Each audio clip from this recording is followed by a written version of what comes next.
Hey there, Nicole.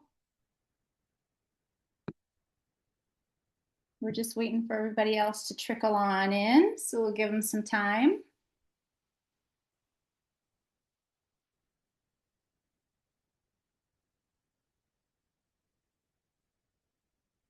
How are you doing today, Nicole? Good. How are you doing?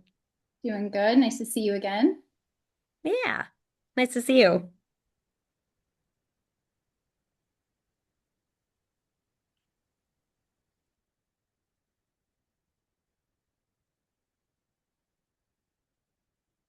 Sable, can we send out a reminder from technical assistance? Sorry. Yep, just give me 1 second. Perfect. We do have Kelly coming in as well. Perfect.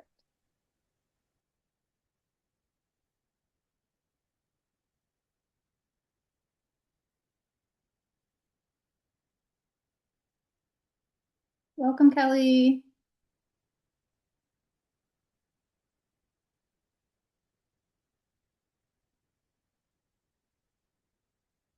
Folks are trickling on in today, so we're just going to take a little bit of extra time up front to let people jump on in.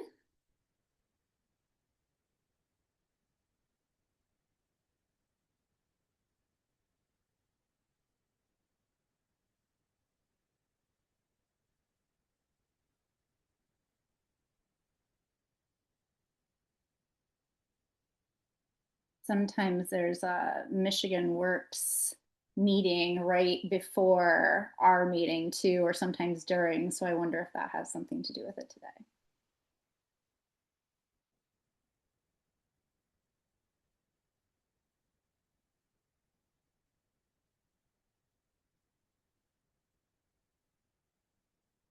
We'll give it another minute or two, and then we'll just go ahead and get started.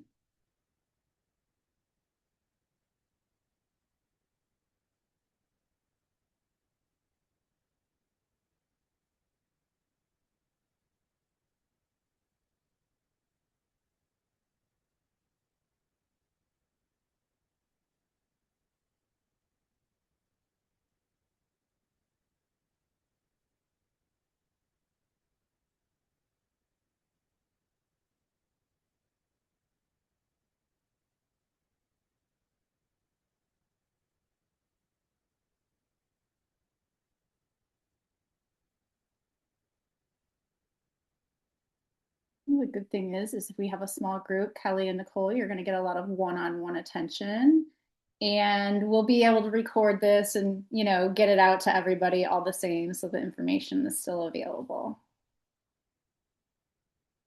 And see if we'll send out a reminder, see if that gets anybody else.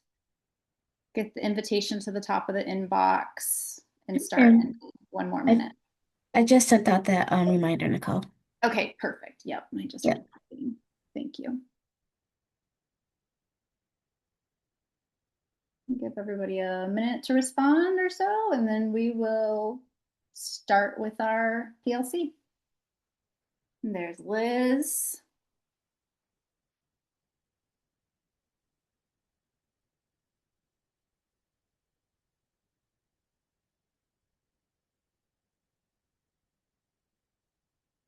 Welcome, Liz. Nice to see you. Hi, Kelly.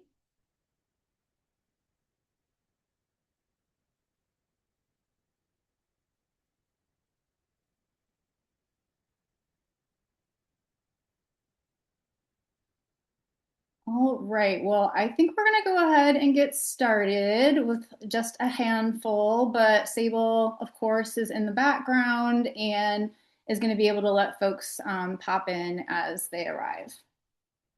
So, welcome everyone. So good to see all of you. This is a peer community that we've been working up to since January on the topic of leadership. And today we hope to bring the separate ideas that we've already explored. So, employer leadership, employer led collaboratives, early educator leadership, leadership development through OJT, RTI, and mentorship, and really sit with a question that has been underneath all of that, which is what does it actually mean to design for leadership and what role can the intermediary play? And so, also today, we have two very special guests that we get to learn alongside and who we will introduce shortly. Welcome, Brandy and Anne. Okay, so just a review of the agenda. We have our welcome, agenda review, and we'll do our learning objectives. We do have an engagement warm-up, so it's a small group today. So I hope those of you who are here are ready to talk and engage and pop into the chat. We're going to focus on leadership in your own words and in your own work. And then we'll move into our guest presentation with Brandy and Anne. There's going to be a Q&A opportunity within that as well. And then we're going to have some small group time, which might actually be a large group time because it is a small group time. So we'll see when that happens.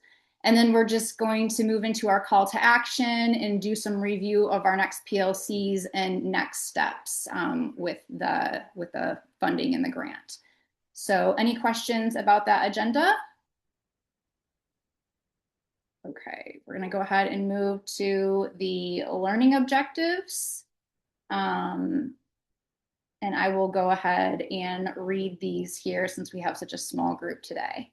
By the end of this PLC, participants will be able to identify at least 2 ways intermediary decisions about ECE wrap design, recruitment strategy, OJT structure, or mentor selection directly shape early educator leadership development and workforce pipeline outcomes. Also, explain how the mentor support structures that intermediaries build function as a leadership development strategy, not just a program compliance requirement, and distinguish between leadership as a credential and leadership as a practice intermediaries can intentionally design for through apprenticeship structure. So those are our learning objectives. Any questions there? Okay, so we're going to go ahead and move into some engagement. And we want you to pop in the chat, or since we're such a small group, if you would come off of mute so we can talk. We want to hear, what are 1 to 3 words that come to your mind when you're thinking about describing leadership? So go ahead, come off of mute, or if you'd like, pop into the chat. I want to hear what comes up for you when you think about leadership, that word to describe it.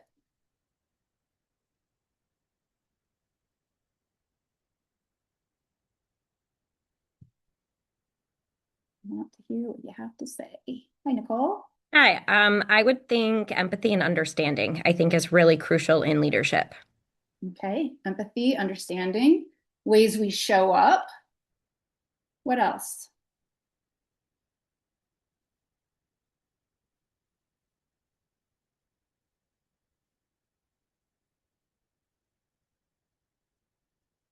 Kelly or Liz, do you have anything for us?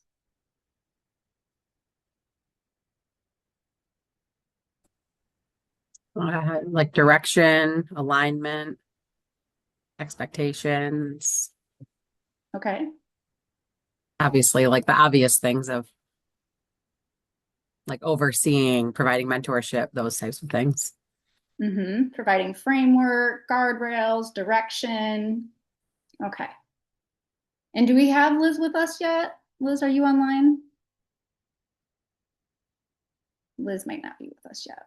All right, so we will go ahead and move to the next part of this, which is based on your own experience as an intermediary, we wanted you to finish this sentence. So you can go ahead and pop this in the chat if you'd like. Leadership development in RAPS happens when, and you fill in the blank. So I want to hear what you guys have to say. Oh, and Sable weighed in. Thanks, Sable, in the chat.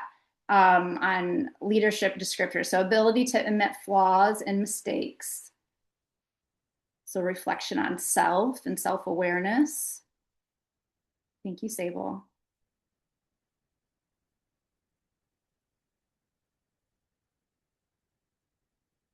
Give you all a minute to respond to this here.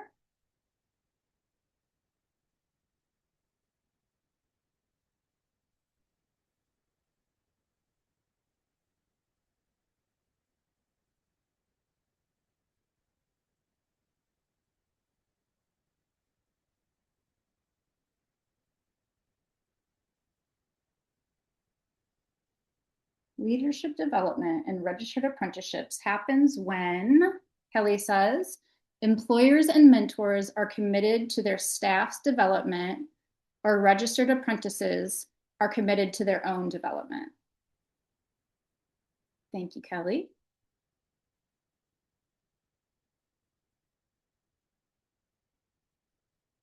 Says a lot about the goals of the individual. It says a lot about the goals of the individual program or the employers who are interested in the registered apprenticeship.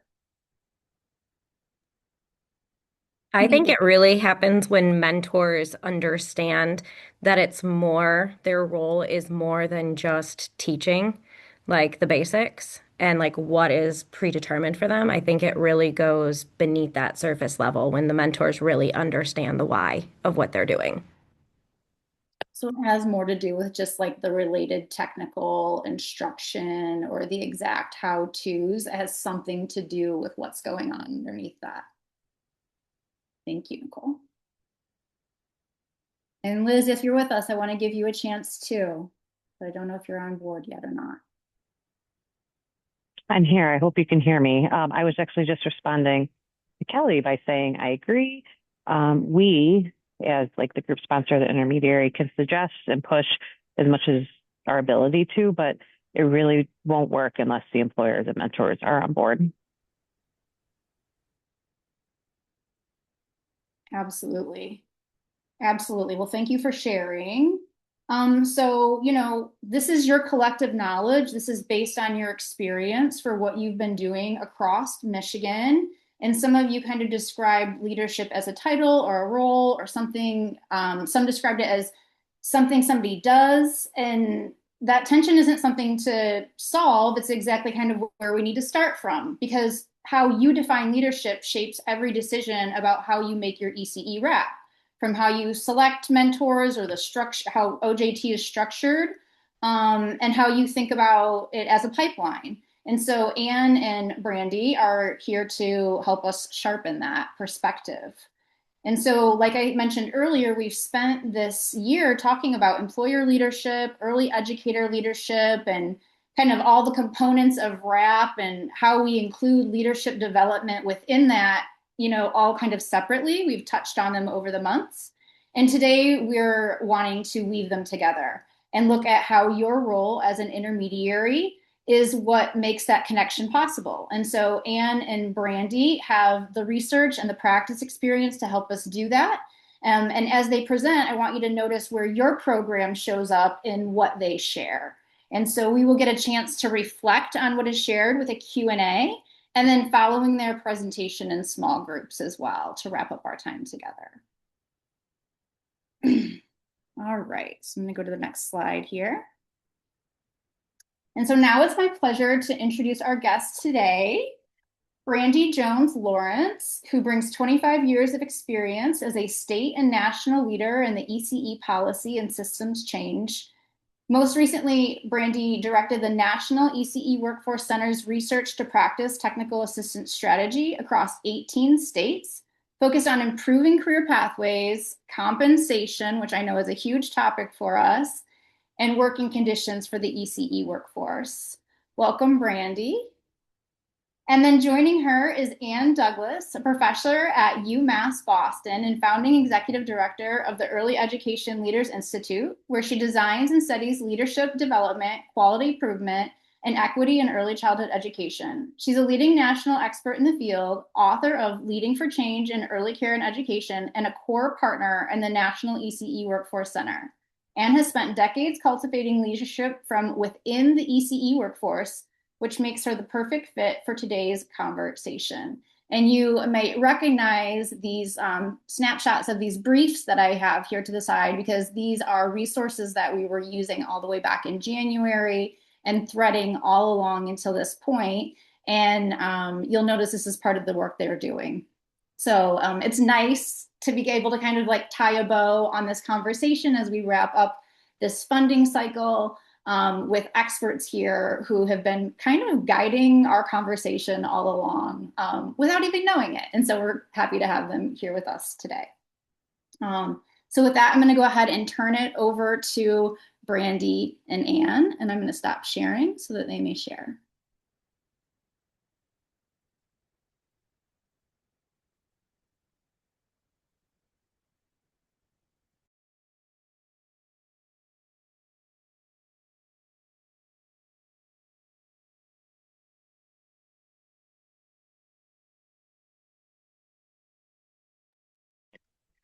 Hi, everybody. Sorry, just trying to get my ducks in a row.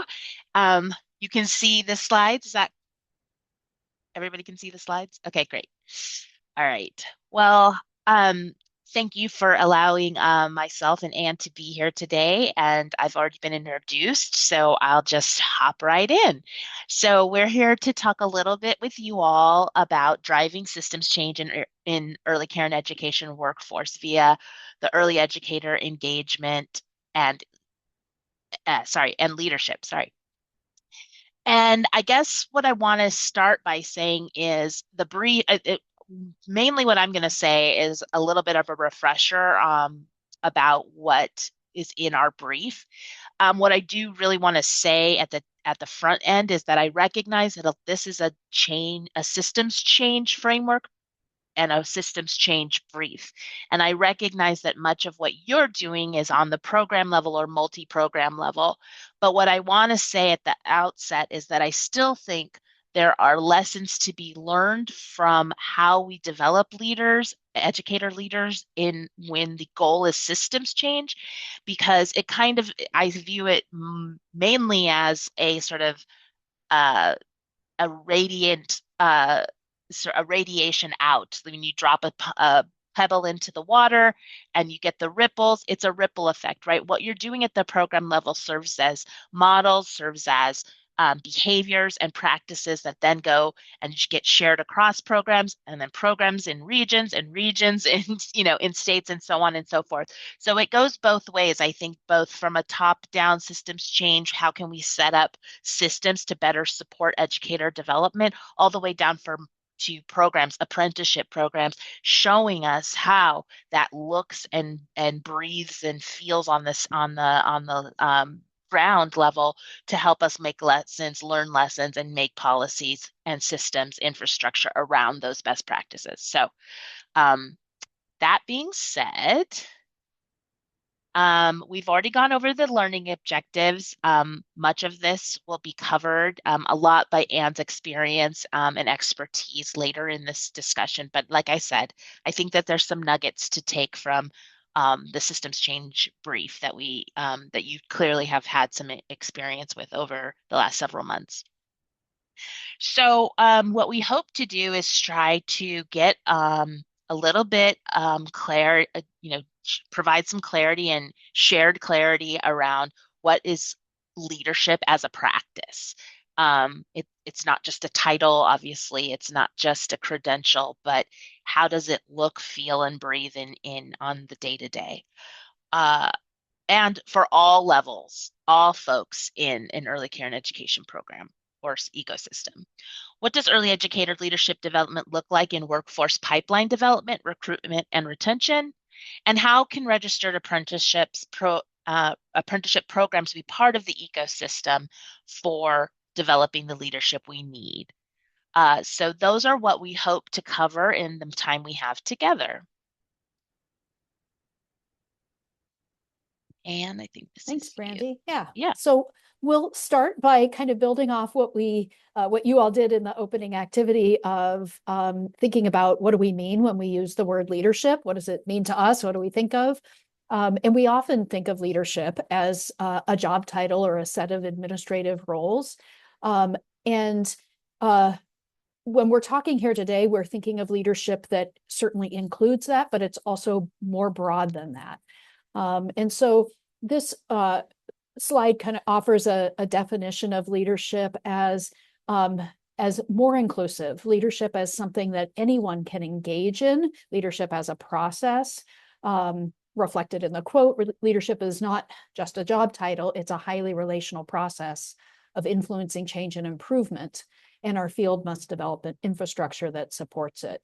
So this is really thinking about leadership as something you do when you want to make something better, you want to change something, you want to fix a problem, or you want to create something new. So that's kind of the idea of that broader term, is really what's at the heart of leadership.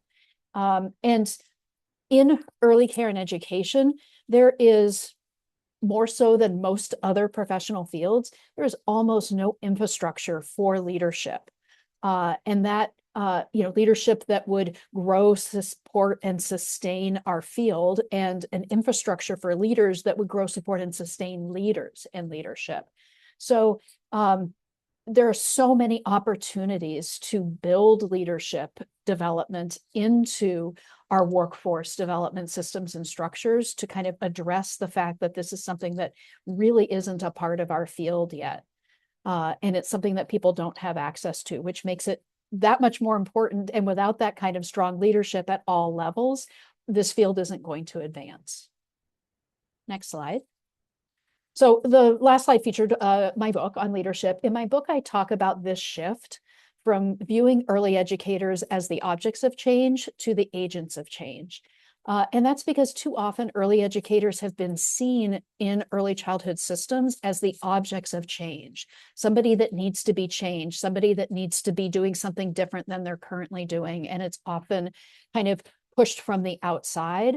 And so this is really about flipping that to understanding and acting based on a recognition that early educators can and need to be recognized as the agents of change in this field. And that means educators as active partners, co-creators, decision makers. It means educators aren't just asked for input once or twice. So it really is a shift. And Brandy will talk about that more, because that's a big, it's one of the key themes in the brief from the Workforce Center, is really this idea about what does it mean for early educators to lead and to be supported as leaders. So the reason why this is so important is that early educators, anybody who works on the front lines doing anything, early educators have insight and experience to know what works and what doesn't work in their real world practice. So when we're talking about changing anything, whether it's in practice, in systems, early educators have unique perspectives about doing this work every day, and those perspectives are essential. And so what we really lift up in the brief is this idea of authentic engagement and leadership, early educators as active partners, co-creators, part of decision makers. And when educator engagement and leadership are really authentic, systems change both in the day-to-day context of early childhood, as well as all the way up into broader systems. Those become more successful, more sustainable, and more impactful. So I'm going to turn it over to Brandy to talk a little bit more about the brief.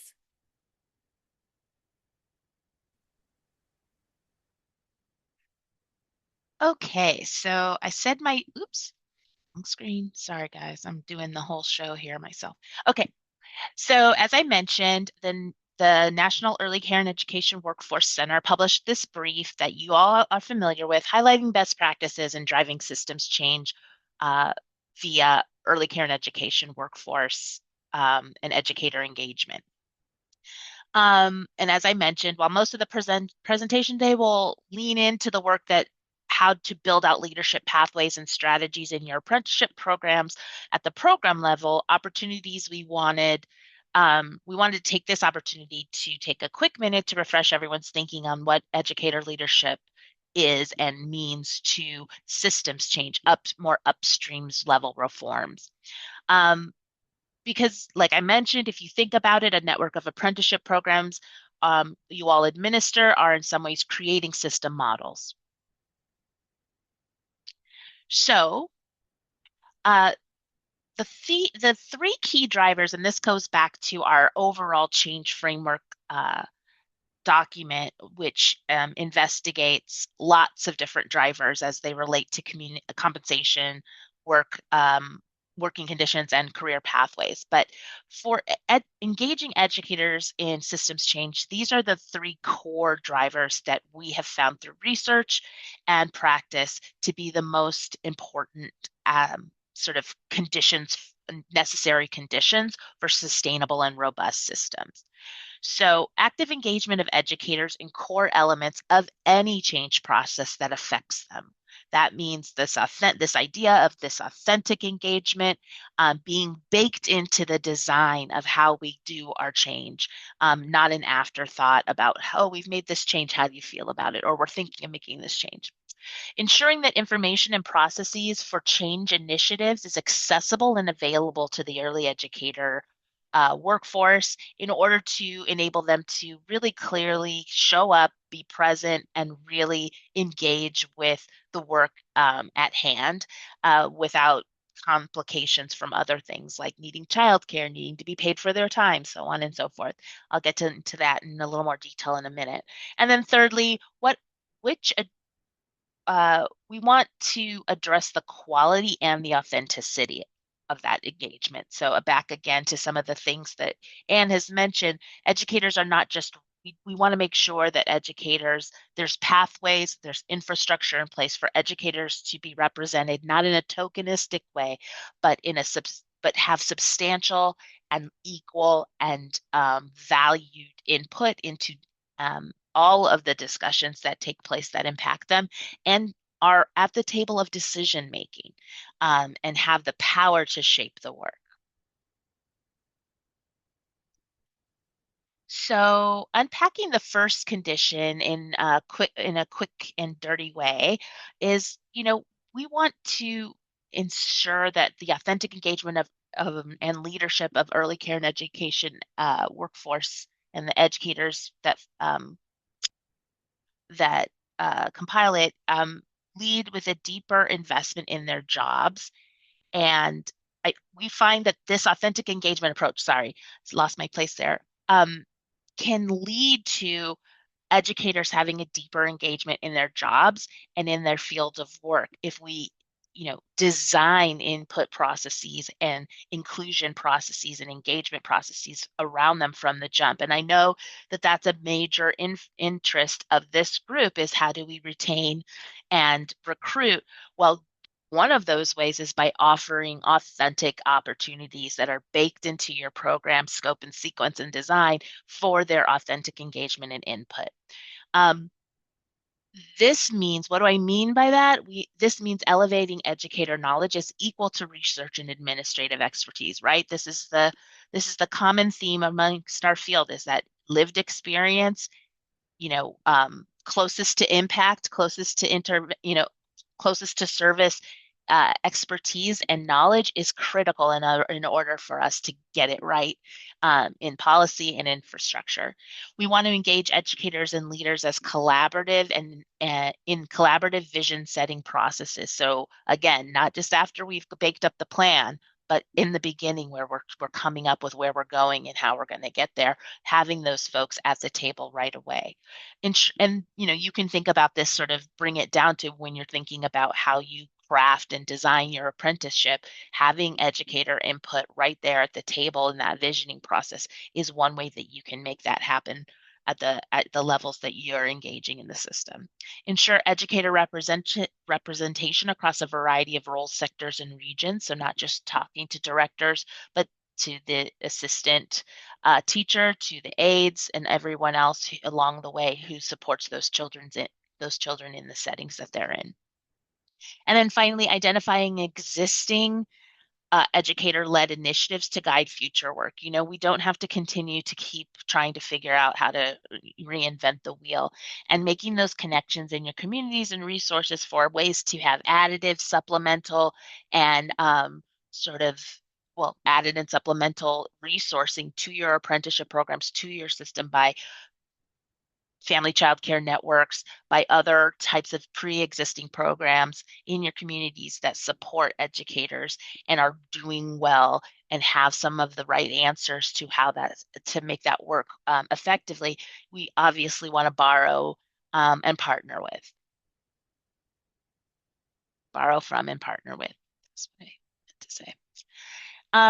The second piece is, we want outreach strategies and capacity building efforts and information related to compensation, career pathways, and working conditions initiatives that we want to make sure they're appropriate, available, and accessible to enable educator engagement. Now, as apprenticeship designers, I'm sure that none of this is, news to you.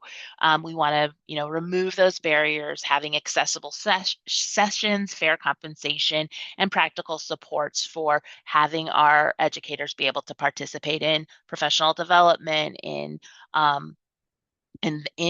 indeed in their apprenticeship. So it can be it can be things about holding meetings, obviously in different hours, that support their schedule as educators, but also, compensating them for time outside of the classroom, compensating mentors for the time that they, the added time that they're adding and the added responsibilities, so on and so forth. Ensuring that language and access and clear communication is, it's targeted to the community that you're working with, that everybody can have access to the same information in a language and in a way that is accessible to them.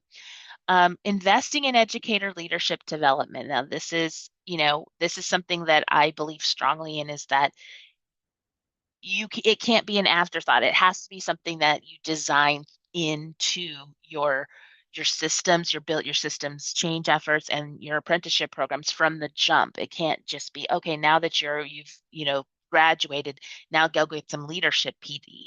It really needs to be baked in from the design level. And so programs that can help educators understand systems and policies and build skills in leading for change and communication and advocacy could be a very big part of, or not a very big part, but a part of how you think about what you're trying to train up in these educators, not only to be able to execute and have competencies with high competency with child development and supporting child development, but maybe also as field leaders, as potential field leaders, as folks who understand the environment in which they do their job and how public policy and systems infrastructure impacts that day to day.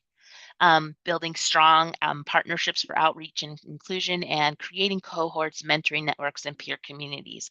I'm sure you do bring your apprentices together, and we have found in every sort of avenue of work that we've done, when you bring people together, it's just the power of many minds together and building off of each other, can never be rivaled.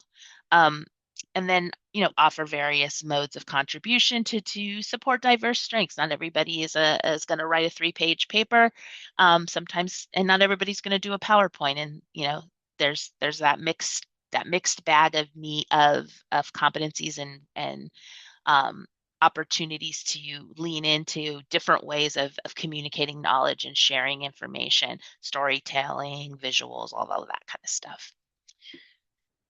Okay. Finally, the third piece is, this is really the piece about how you actually provide the necessary conditions for the educators to have real influence and power in their change initiatives. To start off, authentic engagement requires creating transparent processes with defined roles, timelines, and input mechanisms that ensure educators are included from the beginning, the early planning and the implementation and the evaluation, looking back and saying, did we do what we say we're going to do? What did we learn? Having educators really a part of that. Leaders can institutionalize educator influence through voting rights, co-chair positions, required representation on decision-making bodies, and so forth. Sustaining authentic participation also requires assessment of whether educators feel valued and included. It is important to share back how their input shaped decisions and really show how, show that threaded line as like, we heard you, we applied it, and I hope you see yourself in the finished product, in the finished program. Leaders should identify and address biases that undervalue practitioner knowledge by taking visits to programs and really recognizing the sort of in the moment expertise, the in the moment decisions, and funds of knowledge that educators bring from their their proximity to practice and their proximity to what it takes to have high quality early care and education programs and adult learning styles and all of that kind of thing that goes into apprenticeships. And then participatory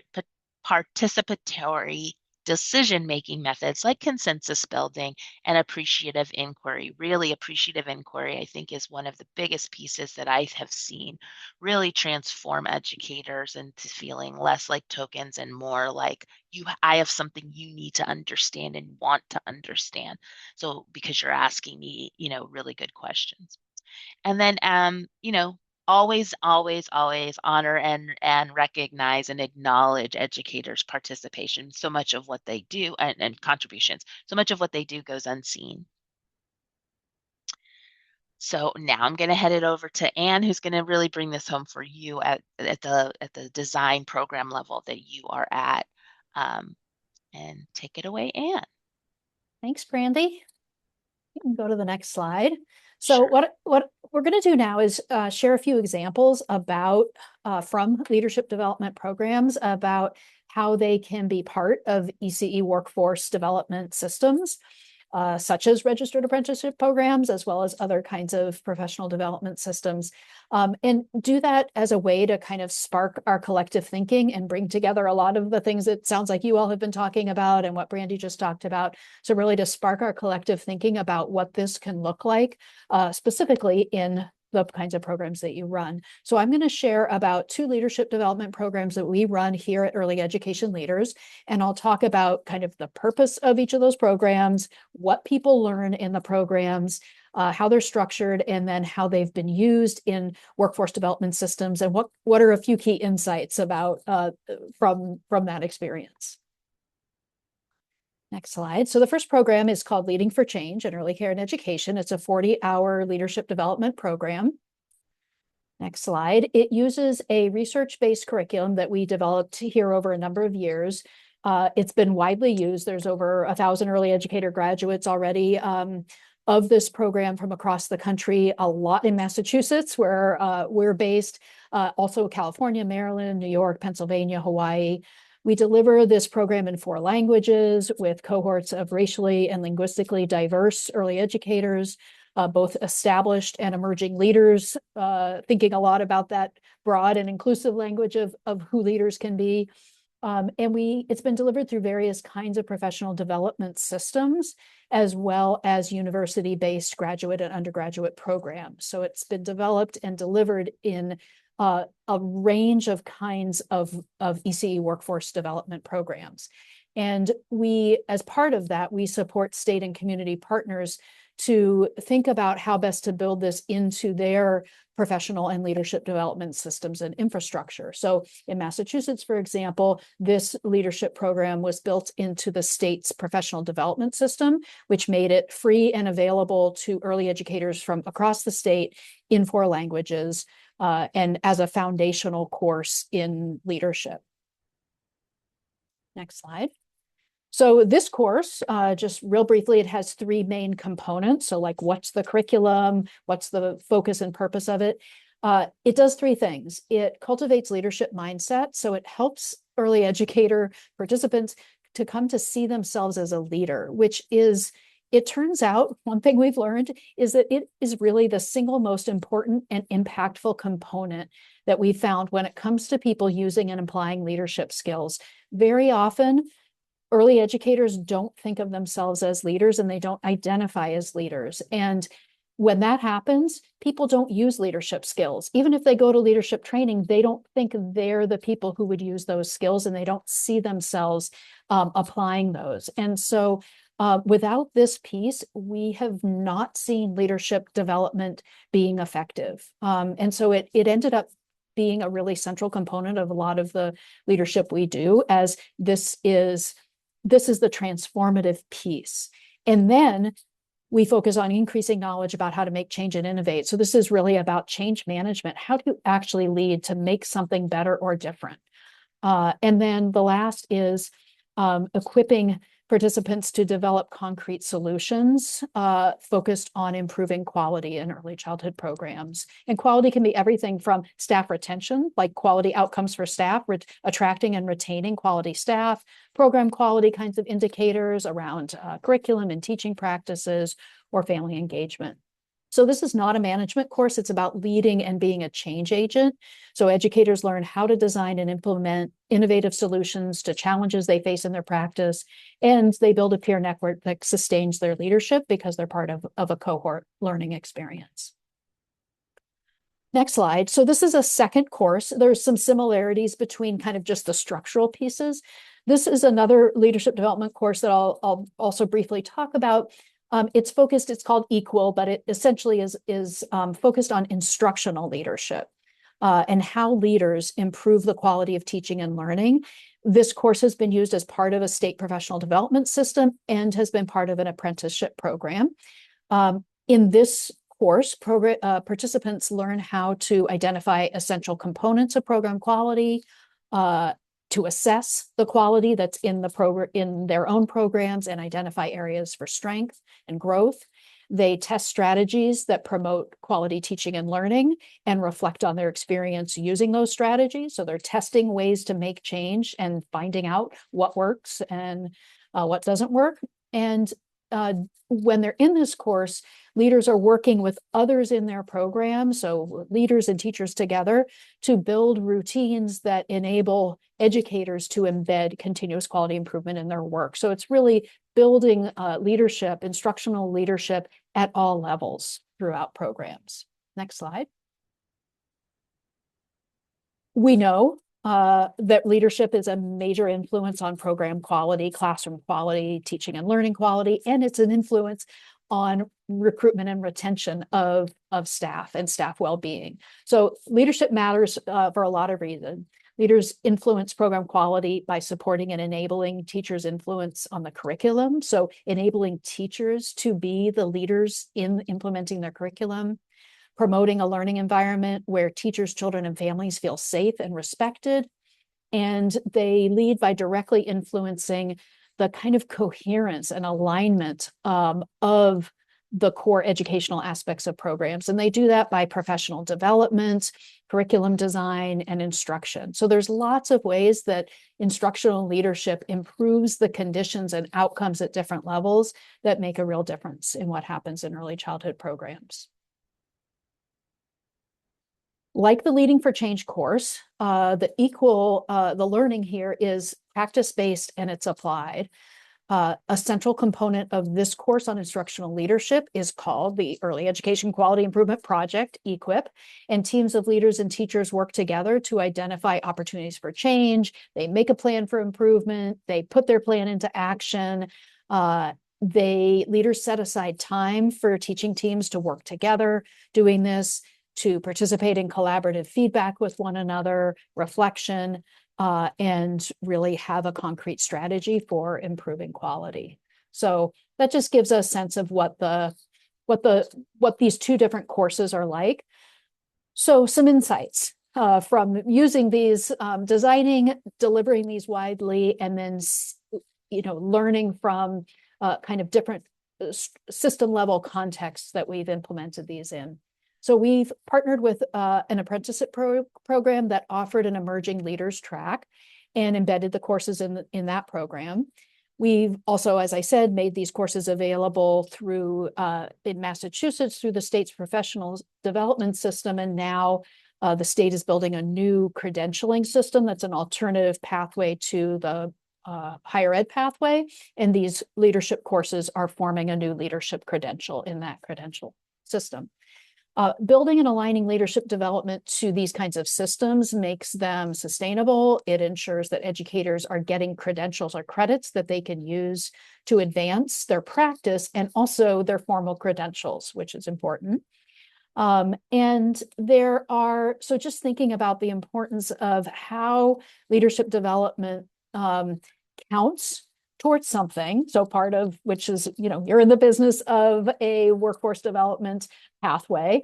So how does it count towards something, and how does it align to other parts of the system like competencies. And some states have professional development or leadership competencies defined. There's a scan of literature on leadership competencies that produced another resource that I offer you. You can go to the next slide. So it looks like you've already used some Excel's study resources I saw on the slide that Nicole shared. The QR code here will take you to a document from the Excel study, the Early Care and Education Leadership Study, which was funded by the federal government. And it includes, one of our publications includes a compilation of leadership competencies across 5 domains that really scanned all the research and practice out there on how are people defining leadership competencies in the ECE sector. So I offer this, you can access this resource, but you can see there's 5 domains. There are 2 shown here on this slide. If you go to the next slide, this is a set of competencies. You can go to the next slide. Yep. This is the set of competencies for the pedagogical and instructional leadership domain. And then the last slide is 2 last domains: advocacy, systems and policies, leadership, and administration and management.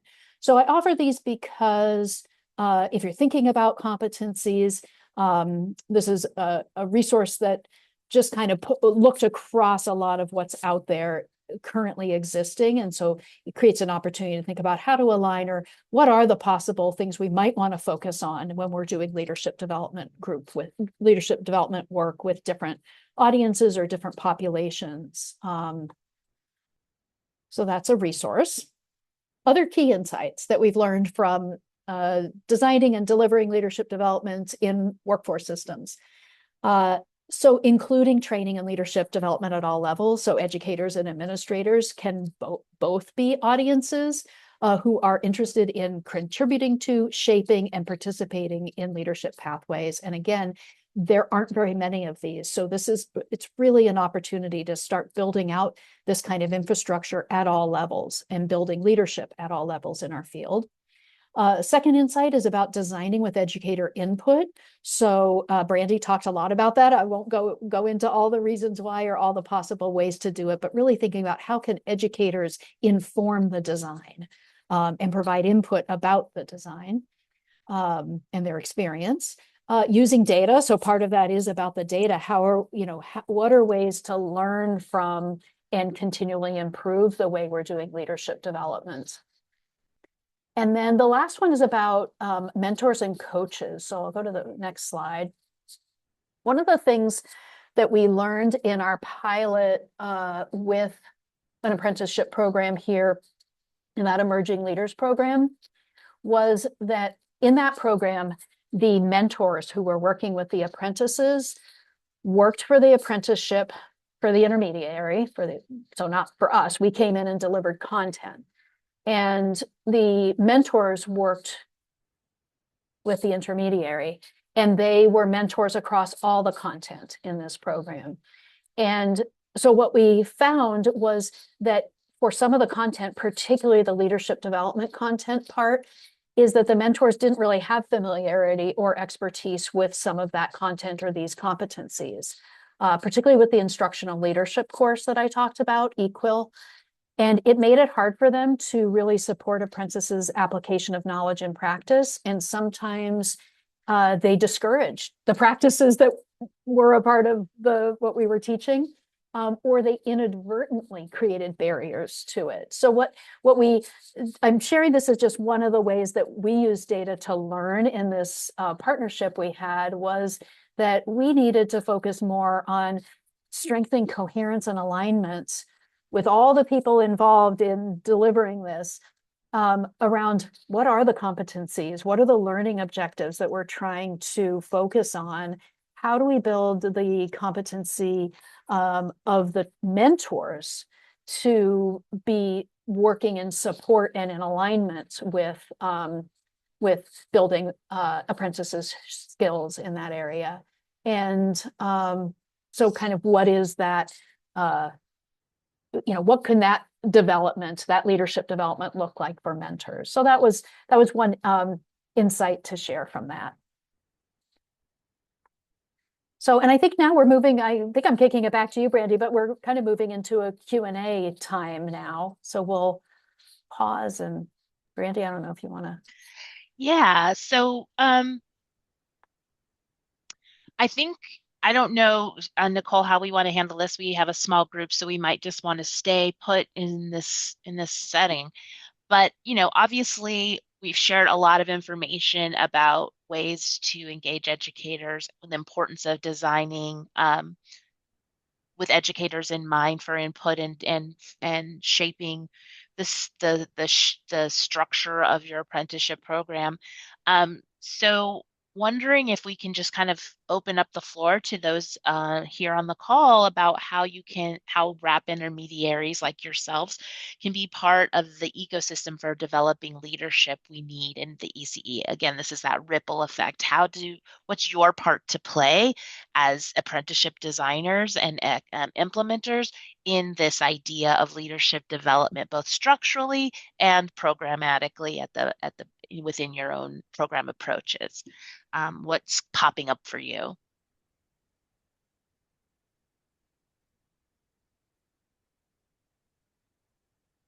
It's kind of a big question. I have some ways to break it down. Um, does anything we said today impact the way you think about the guiding principles that you use to design your apprenticeship strategy and implementation? Like, what types of guiding principles did you have? How might you alter those as a result of some of the things that we've shared with you today?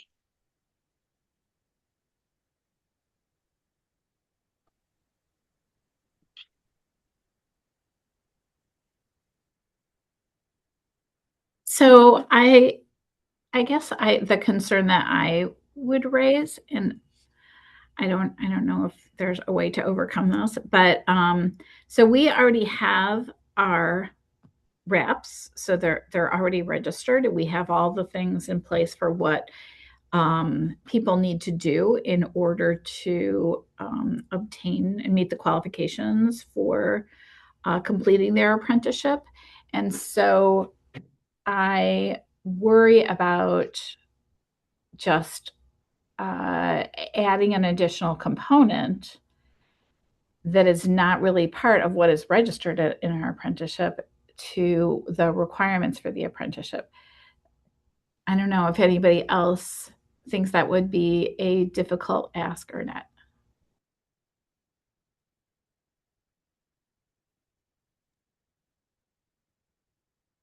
This is Liz. I agree. I agree. You explained it well. Because really what we're held to by the U.S. Department of Labor is what's in our standards in Appendix A. Do you have opportunities to revise that or to sort of amend it at any point?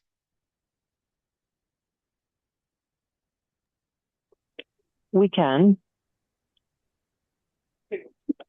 One thing, this is Kelly. One thing that I was going to add is we tend to lean a little bit more heavily on our training providers. And they're part of the discussion from the start. And like we have two different kind of pathways that we're using, and one of them does kind of focus on some leadership development more in the way of soft skills. But I think soft skills and the things that we think about when we hear from employers that sometimes people are lacking as they're coming into especially entry level roles. I think those transition so well into developing leader skills that, I mean, you can't have skill, you can't. I mean, yes, we've all worked for people that don't have great communication skills as leaders, but I feel like those things are definitely things that piggyback on each other. And though there's like a whole part of like one of the training providers we work with, Vibrant Futures, they incorporate that into the training. And it's not in the Appendix A, but it's just kind of an additional like bonus portion that is done. And then really like we've even gone as far as like, okay, they're about ready to finish the apprenticeship program.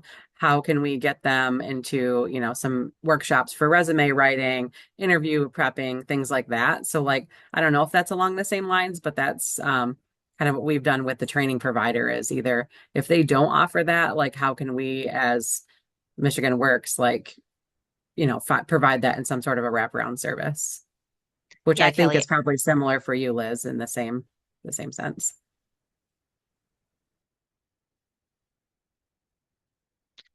Yeah, that's where my I'm so glad you said that, Kelly, because that's where my mind was going, where, I was thinking I I whatever you sent to the feds to get approved, I doubt that I mean, I may be wrong, but is it at that literal curriculum level in the types of training providers that you choose, recognizing whether they have an intentionality or a presence about leadership development is, one sort of soft backdoor way you can create these types of tweaks and changes without having to change your federal application, but really like looking for those training partners who have that mentality already embedded in what they're providing you with, which it sounds like you have one of those, Kelly.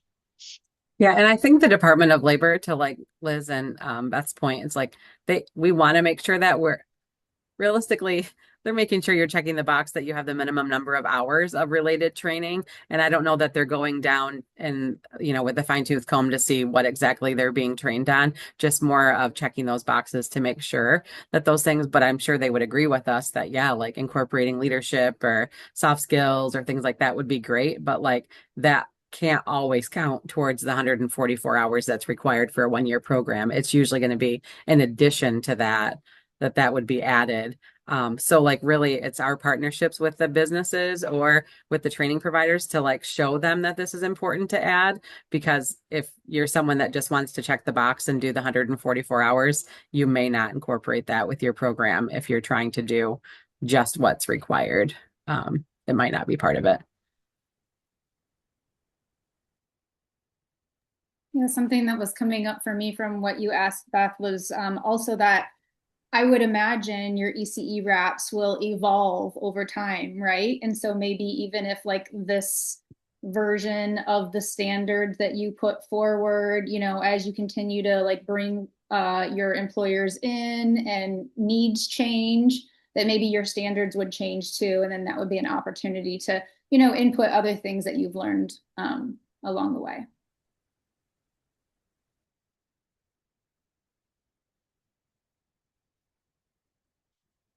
Somewhat of a similar question I had. Does anything that we talked about today cause you to think differently about the scope of responsibilities or the capacities or the competencies of your mentors?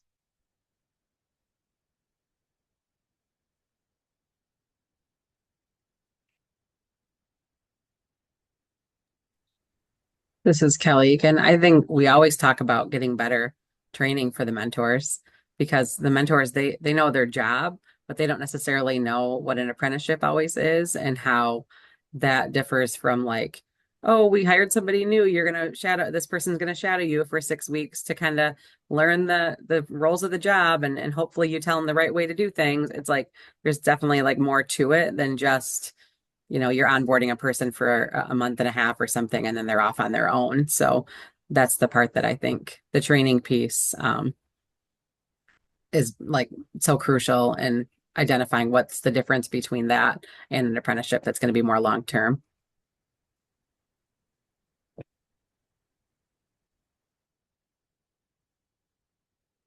Yeah, thanks, Kelly.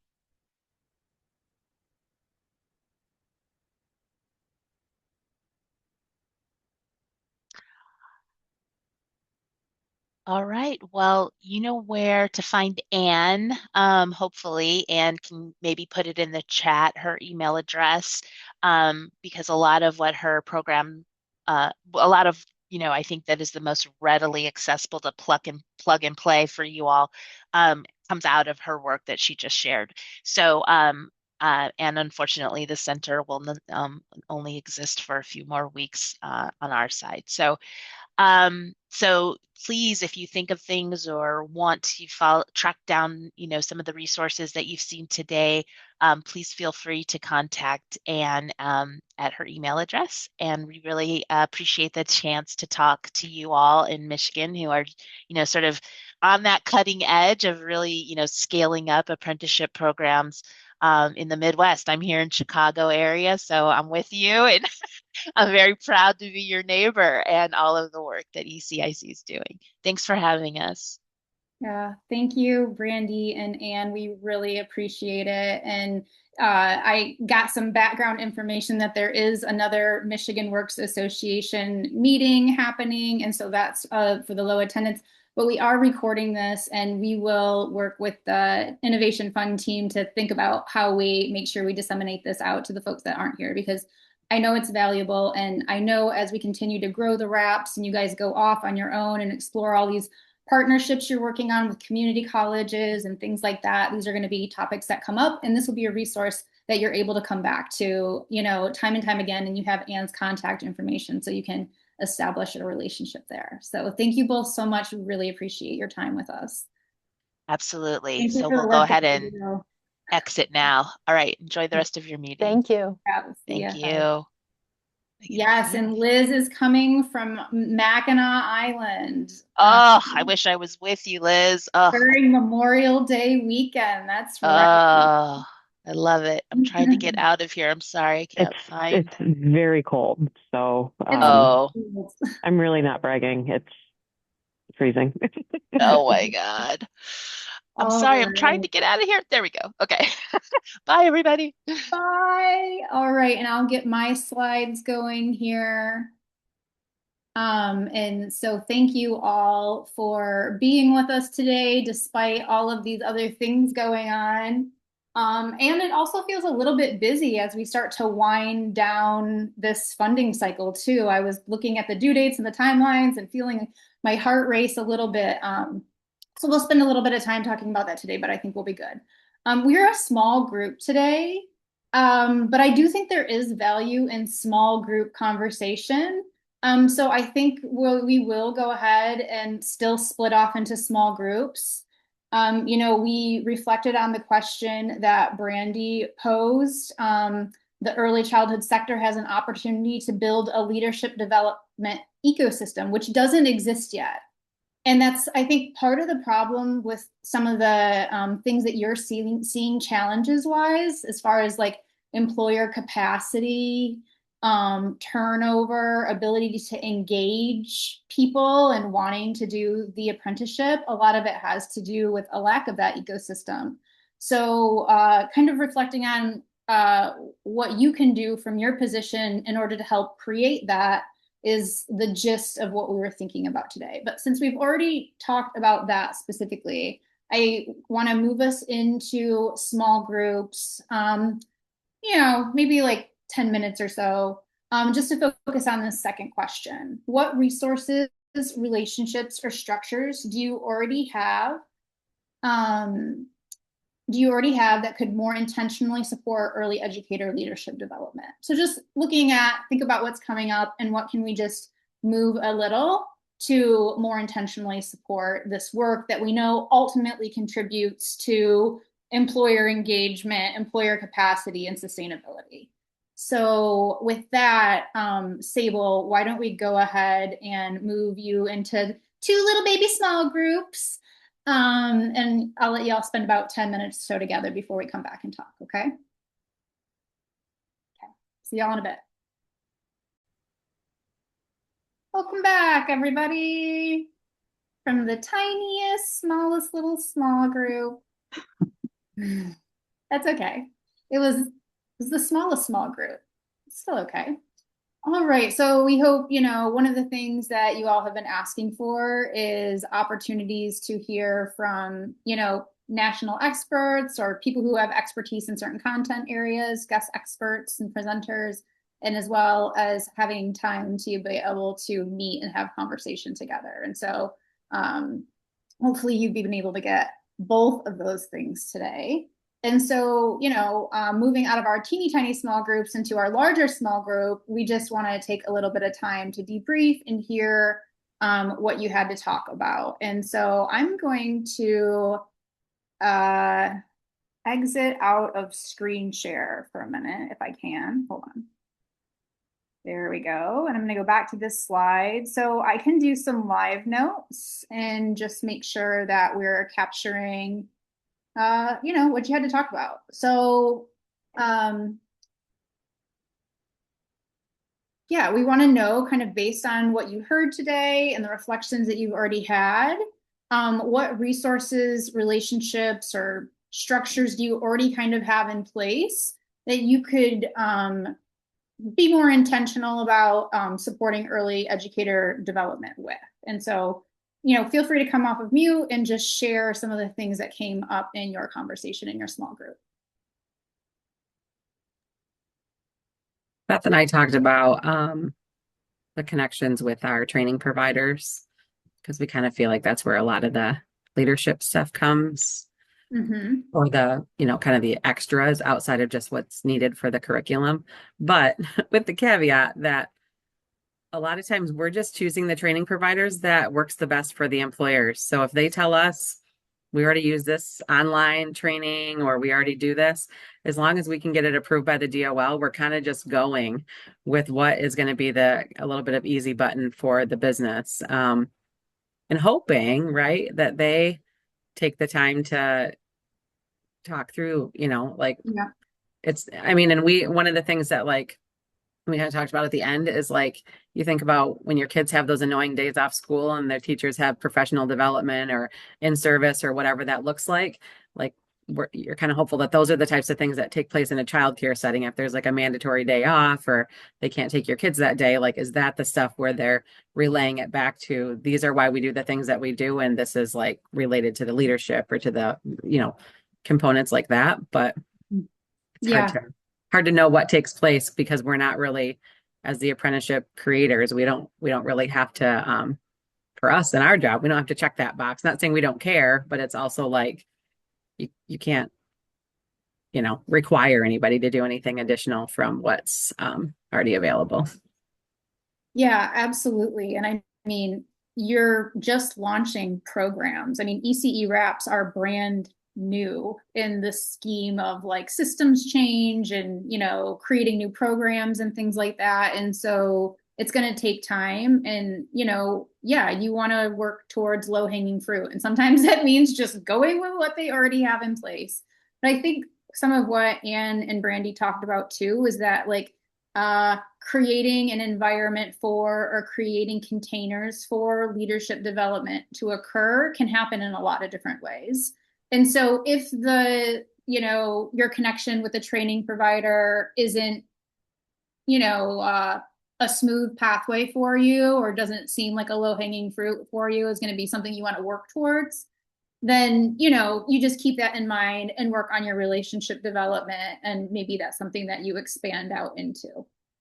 But yeah, I mean, that's the reality, right? Right now, we're just trying to recruit employers in and get them to understand the value of the program.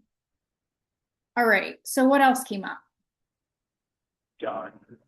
I could kind of build on a little bit on what Kelly was saying. And when Nicole and I were talking, it was really more about the challenges around this space. So one thing that we had identified is that funding specifically for leadership development can be hard to come by.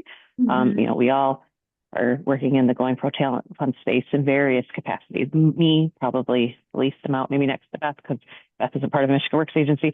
But either way, there isn't a lot of opportunities to fund leadership development. So if we're talking about getting the mentors into that kind of track, we might have to look back at the employer to fund that. And in some regions of the state, the wages are so low that people are leaving the childcare space to work in more of a customer service role. So if the employers aren't even paying the wages that will retain somebody, it might be a really difficult ask to also ask them to support leadership development for their mentors. So now, if it was baked into the Appendix A, like the RTI or the OJT, obviously that could be covered under, reimbursements we have through the state apprenticeship expansion grants and things like that. But I don't know. I just, I don't think this is a bad idea. That's the thing I don't want to seem combative. It's just looking at the resources we have available right now is challenging. Yeah, I definitely agree. There's definitely, in early childhood, it's like chicken or the egg, chasing your tail, and you kind of keep going around and round, and it's dizzying because where does it start and how do we fit into this as the intermediary? What is our job in this, And I think that was really, the point of the conversation today and the presentation of the resources that are available is because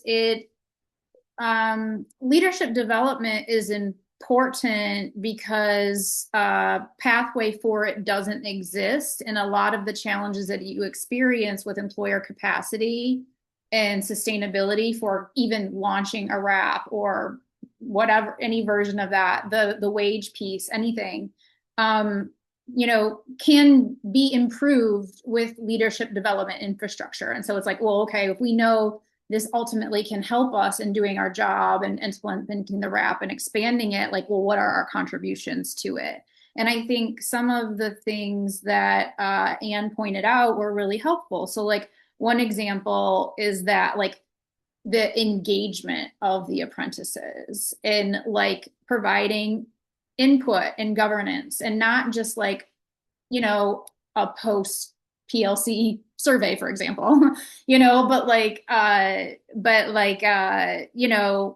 giving them an opportunity for deeper engagement also helps retention. So what's one thing you could do as an intermediary that could create a pathway for or infrastructure in deeper engagement? So maybe it's not leadership development training. Maybe it's just an opportunity to partake in network governance of a network that you put together, maybe there's lots of different examples. And so I think one of the things that is helpful to do is to go back into the presentation when you're able or when you're wanting to think about this a little bit more and pick that apart a little bit more. Like, where did they talk about leadership being available for development outside of RTI?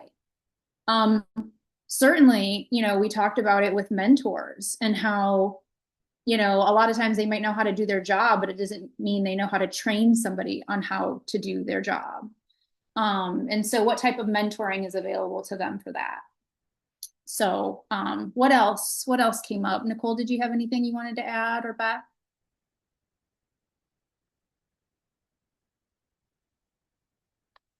I think Liz covered a lot of what we talked about. It was just, the big thing is we can try to explain the importance to the employers. We can try to connect the dots and stuff. But ultimately, our job in the model of apprenticeship is to be that intermediary and to connect the dots and to do the things behind the scenes, but they're really the driving force.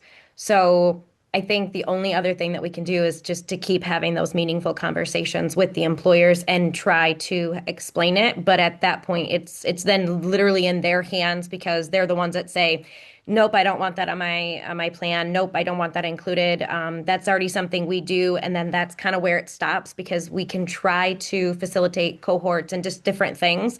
But ultimately, we have to do what's been stated by the employer. Like that's the hard thing sometimes with the role that we play is we're behind the scenes, we're in the paperwork, and then we literally do what the employer says.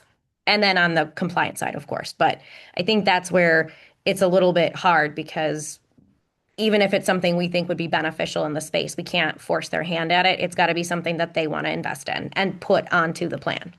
Yeah, absolutely. And there definitely is a component of all of this. I mean, I think, we heard Anne talk about one of the first drivers of change, I believe is what they were calling it. And if you didn't have this, then none of the leadership development would work, was that the early educators at any level had to see themselves as leaders. You can train them on leadership development. You can show them the skills. You can even give them the experience in doing it. But if they don't see themselves as leaders, they will not act on it. And so I'll give you just one small example from the Kalamazoo work. This is what's coming up for me. We were really intentional about how we referred to the adult learners who were going to be a part of this career pathway. Everybody calls them different things. The registered apprenticeship has different occupations. We wanted something uniform that we could refer to them as. And what we landed on was early learning professionals. And, when we were talking about early learning professionals, a lot of times the ELPs, the early learning professionals, would be like, who are you talking about? We're like, we're talking about you. And they're like, I'm a professional, you know? And so just even just like hearing somebody else refer to them as that, having that language be baked into MOUs, you know, descriptions, whatever it is, you can even just use words to help people label their ability to be leaders. And what Anne was communicating is they found that that itself will make a change. And also it is the thing that needs to be there in order for anything else to change. So, you know, outside of training, outside of mentor infrastructure, just even thinking about the language that you use can be really powerful in helping early educators see themselves as leaders, no matter what level they're at. And so that's kind of what I think a good place to leave the conversation, as we only have 3 minutes left. And I definitely want to get to some of these other slides. Okay, so let me pop this on real quick here. We'll go to the next slide. Just call to action. We won't have time for individual reflection. We just want you to think about this a bit more before our final progress meeting. This will be something that I check with you on.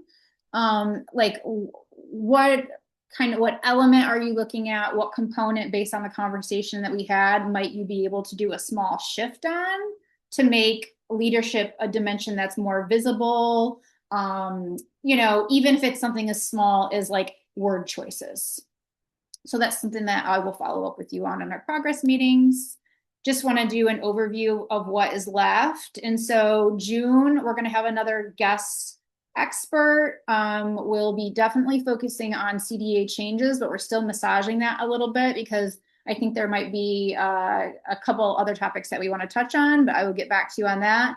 In July is when we're doing our presentation. Now, I know I sent some of you a follow-up email because I completely messed up the dates for you on when you need to have your slides to me by, and we're going to go over that in just a second. Okay, so this slide here I've got updated for you. So just to go through next steps, upcoming, and reminders. So SOEs are always going to be due on the 15th of the month. So the final program report is what's due next. It's due on July 31st. And of course, we'll have the PLC survey that we want to pop into the chat and have you complete as well. So upcoming, so next week, Tuesday, we have office hours from 1 to 2. We have our June PLC on the 18th from 1 to 2:30. We have our June office hours on the 23rd. This is where I messed up in your progress meetings. I messed up the dates. I said that the 23rd, we'd be using that to do a practice run on our July presentation, but that's not actually right at all. That's really early, and I don't know what I was thinking. Update on that. Subrecipients July presentation slides will be due to me by the 26th of June. And then we've repurposed our July office hours. So we won't have office hours after our PLC in July. We're going to have office hours before on the 9th. And we'll use that to do our run through of our presentation. I'm also going to send this up in a follow-up email from the PLC, so you'll have this information as well. And I'm also going to be sending you your slides. And then, of course, your PLC presentation will be a short presentation reflecting your final report. And then, of course, we want to remind you about the Google Drive, where all of these resources that we've been talking about are housed for you to have access to. And then I have this little slide here for you. And other than that, that's what we have for you today. And we are right on time. So thank you all for coming. I really appreciate it, despite whatever else you have going on. And we will see you soon. Have a great weekend, long weekend. Bye.